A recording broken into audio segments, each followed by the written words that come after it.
Okay, we made a bunch of changes to the truck, which I do rather enjoy, but it was a little bit pricey. We'll go over the changes I made just to hopefully get it to drive a little bit better. But we're out here testing again with the Tekno MT48 2.0, my Gen Z Redline 6000 milliamp hour 4S pack, and my Savax 2290 SG stereo. So yeah, let's try this thing out. See if we got it dialed in a little bit better. Okay. So far, so good, I would say. Traction improved.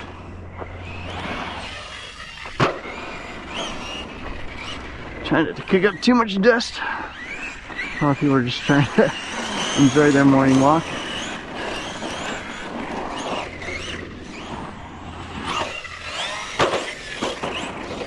Okay.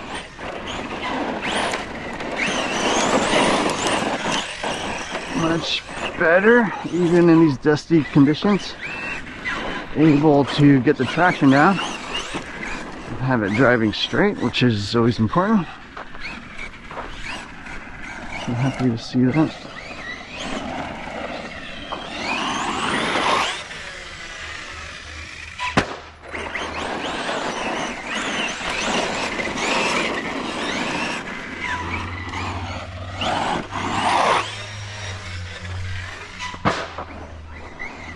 This little double never hurt anybody.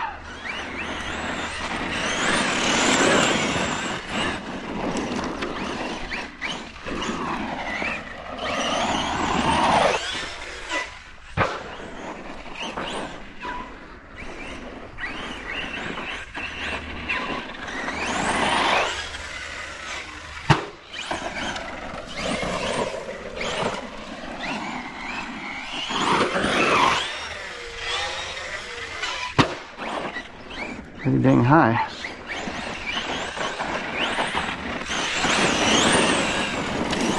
Truck is driving well though.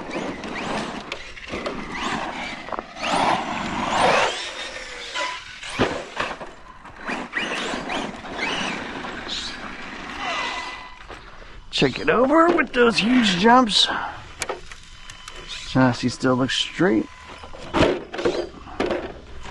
Suspension working okay. Hinge pin blocks look okay.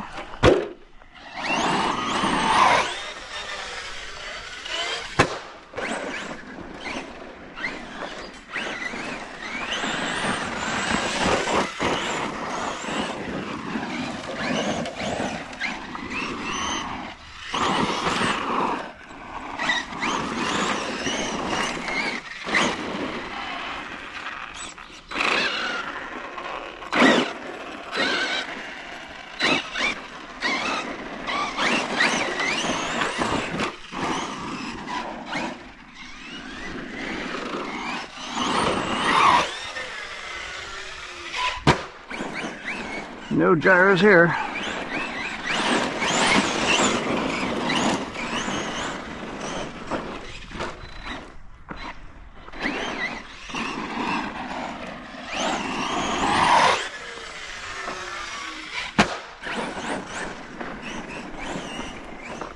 It's funny how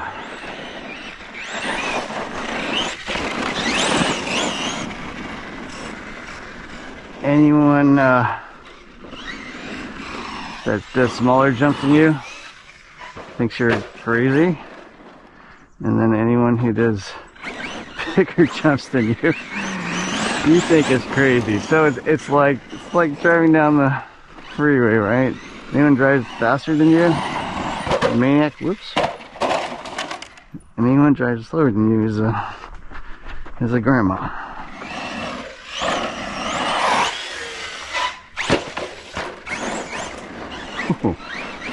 A little bit off there.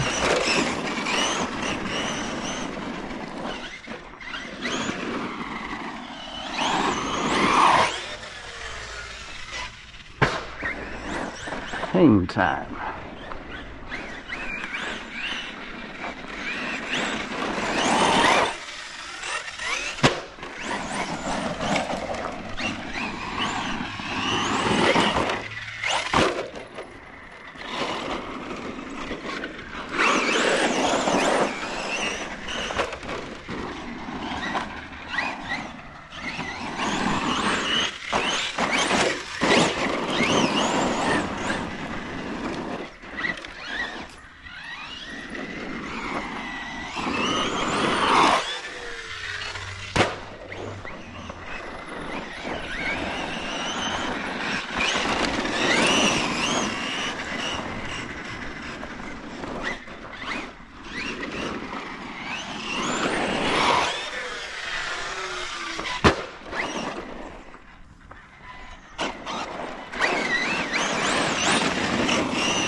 a torque steer for some reason. Not sure why that is.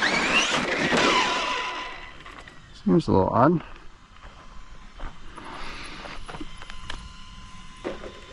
Let's take a look.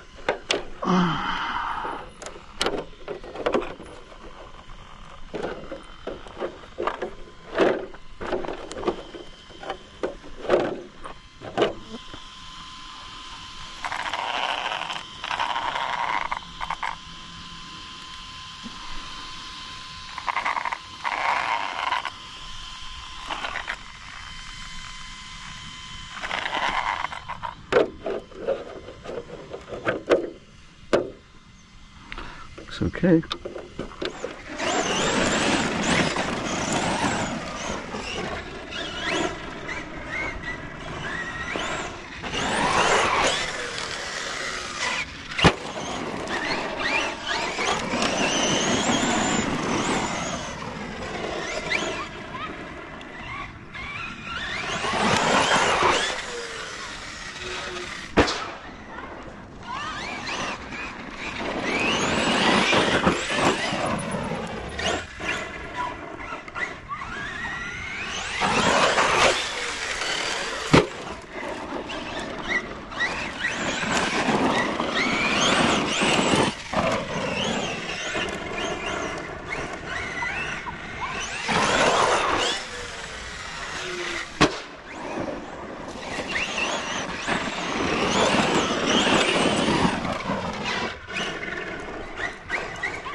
Alright, there we go. First run, or not the first run of the MT48 2.0 with the changes. Driving a lot better. Perfect? No, but traction here is not perfect today. Looks like I did split the body. But definitely much improved. So yeah, let's take it to the bench and talk about the changes I made. There's a quick look at the Tekno MT48 2.0 after I made the changes. So just did want to talk about what I actually modified on the truck from the base kit setup. So first off, differentials. I did start with different diff fluids from the get-go. So 50K front, 100K middle, and 30K rear. So I think that's pretty close. Has a decent amount diff action, so you can get some actual steering. Center diff was fine. Can still wheelie and stuff like that, so I think that's a good place to start. In terms of electronics, I am running 2290 SG servo from Savox. Nice little waterproof, very fast, very solid servo, especially for bashing. I'm running a Spectrum Firmware 150 amp 6S ESC. I'm running a Curon 825. I think it's like a 2050 kV motor. And then I'm actually running my FlySky FSG 11, I think it's called the P. Little radio, actually pretty solid little radio. Servers or receivers are cheap, so that is actually working pretty good. Now, I did make a lot of sub changes. Actually did spend a fair amount of money. We'll start with the hinge pin braces. I think this is kind of critical, so I am running actually the ET48 hinge pin braces. So they are the -1s, which I think matches stock geometry. So A, B, C, D blocks are all the aluminum hinge pin braces. They are more durable. Stock pieces I found to be really thin. They're like a plastic covered steel little plate, I guess, but there's not much material on the steel. I have heard a lot of people breaking the A block, and I broke mine as well. So I do feel like that's kind of critical for durability. But the problem is you can't just buy the ABCD blocks. You do actually have to buy different hinge pins. So the hinge pins that come with the truck are 5mm. The race versions are 4mm, and they have these little steel sleeves. So you need the sleeves, you need hinge pins, and then you need the pills as well as obviously the ABCD blocks. So each set of hinge pins are sets of 2. The pills, you just need 1 set. That will work for all 4 hinge pins. And then the sleeves, you just need 1 pack as well. It comes in a pack pack of 8. So that will sleeve all the arms to get you, you know, obviously a little bit more beefiness on those thinner hinge pin braces. So a little bit different design. Fortunately, that is going to cost you a fair amount, probably 130, 150 bucks just for the ABCD blocks, pills, hinge pins, and the inserts to get that up and going. I do recommend doing the rear as well. Even though I didn't break the hinge pins on the rear, I did actually like the adjustment with the pills. So I'm actually running the double dots in on the C block and the double dots out on the D block. That I think adds about 1 degree of rear toe, so a little bit more rear toe, squares it up, gives you a little bit more rear traction, and that definitely did help. The other area that I kind of feel like is important if you're doing serious jumps like, you know, I would say I am, is you do need to upgrade the pistons. So the stock pistons are these black pistons. I did crack 1 or 2 of them. They just don't hold up to massive jumps. They're 10 by 1.2 millimeter holes, I believe. I got the 6 by 1.3 millimeter pistons for all 4. Just one pack will cover all 4 shocks. You only need 1 set, but you also need the steel washers that support it underneath. So the 6 by 1.3s are machine Delrin ones with a little metal support. The original ones are just a molded plastic with no support. So in my opinion, they just don't hold up to a massive amount of pack when you're doing, you know, huge 30-foot high jumps and that kind of thing. So that did crack. And again, I would say kind of one downgrade from before. The MT410 1.0 had the aluminum ABCD blocks. It also had, you know, the Delrin pistons, I believe, but they were at least supported, better design, and they didn't break. So yeah, that is one area, you know, I feel like is also very important. It's not super expensive. So, you know, 1 pack of pistons, 1 pack of the washers, and you're good to go. You know, no other parts are needed, so it's kind of nice, but yeah, that is kind of an area you would want to upgrade. So shock weight oil wise, I'm running 850 CST up front, which is the stock weight, stock springs up front as well, just with the 6 by 1.3s. And then on the rear, I'm running actually the pink springs with 725 CST in the rear, which is about 55 weight oil. The pink springs, a little bit more softer, obviously, allows the rear end to squat a little bit better, gets you a little bit more rear traction.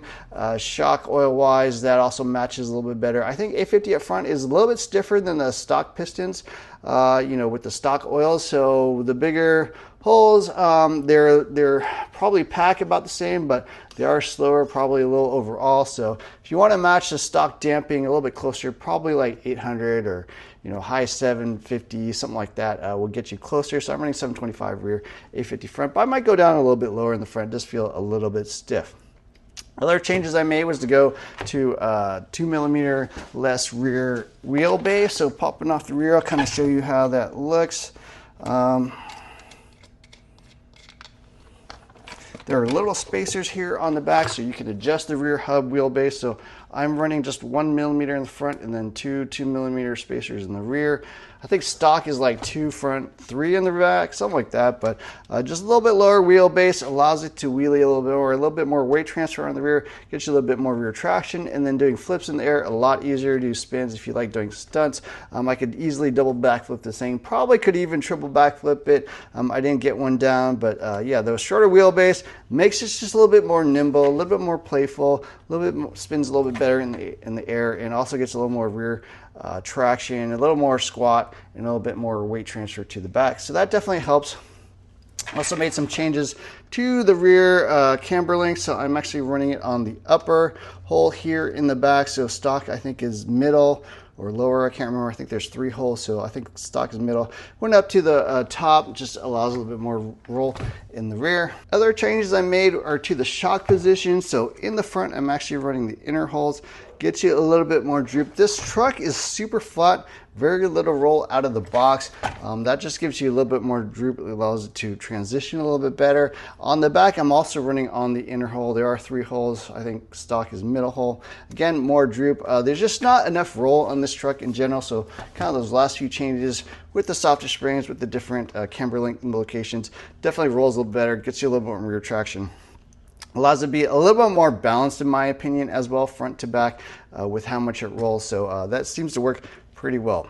I also went up to a 17 tooth pinion here on the pinion. So stock recommendation is like 15. I think that's too low. I think 17 is totally fine. I didn't experience any overheating problems or anything like that. So that is something you can do. I am running a Tekno pinion, so a little bit beefier. I think it meshes better with the spur gear as well. So if you use a different brand, it might not fit perfectly with the markings on the motor mount, but the 17-tooth Tekno pinion works pretty well with the stock spur, and it's kind of the largest you can get on there with the stock motor plate mounts. Last thing I did was actually tighten the servo saver a little bit. So out of the box they say tighten down all the way and then back it off 2 turns. I tightened it all the way and then backed it off just 3/4 of a turn. That gives you, I think, enough saver action without compromising the steering. So you still get pretty good steering without having to be too soft, too loose, or not being able to give it all. So I think that's just kind of a good way to start, and worked really well. So other than that, the truck overall seemed pretty good. I did feel like I had like a little bit of an issue there halfway through the run, like maybe had a seized bearing or maybe a bent shock shaft or something. Like it seemed a little bit off to me. I couldn't find anything wrong, so overall the truck seems to be holding up well, but that was just something weird. No bent drive shafts, no broken turnbuckles. I'm not even running the center shaft or center brace. I don't think that's needed, honestly. I know a lot of people, just buy that automatically. I'm still running the plastic spur gear as well on forest power. I think it's totally fine as long as you know how to set up your vehicle and drive it, especially on dirt. There's already a little bit of slip with the ground. So plastic spur gear, I think it's actually kind of nice. Keeps it a little quieter, a little bit softer, smoother running drivetrain. And then, if there's any sort of issue, that is a cheap sort of fuse in the drivetrain system to break rather than destroy, a drive shaft or outdrive or something like that. Gear, that would be way more annoying to break. So yeah, there's a quick look at the Tekno MT48 2.0, what I did do it to get it running a little bit better. I think it does drive significantly better. It is super dry where I live, so a little bit hard to compare this to the MT410, but it is driving much closer to the MT410. I think the out-of-the-box experience now with how this is set up is very close to how I had my MT410. So if you're looking for that kind of driving characteristics, I think this should help. I might go a little bit softer spring in the rear. Maybe you're running pink front and like a green rear, something like that. I'm not really sure. I do have some other changes I might make to it, but this is really close and probably a good starting point if you're running on dirt and doing some bashing like I am. So anyways, I hope you enjoyed this video. Don't forget to hit the like, share, subscribe buttons. Look for more videos soon. Thanks for watching.